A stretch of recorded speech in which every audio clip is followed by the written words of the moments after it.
Hello guys, welcome back to the channel. In this today's tutorial, I'm going to show you how to block promotional calls on Android phone. So guys, first of all, go to your phone application on your Android phone. Then you're going to click on the recent option. It's over here, and this is my call history, and we're going to select a contact or phone number that we consider as promotional call.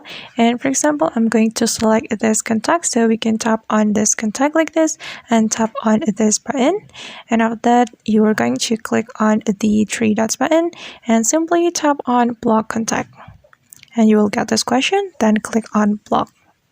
Okay, and now the contact has been blocked, and you can also go to your settings.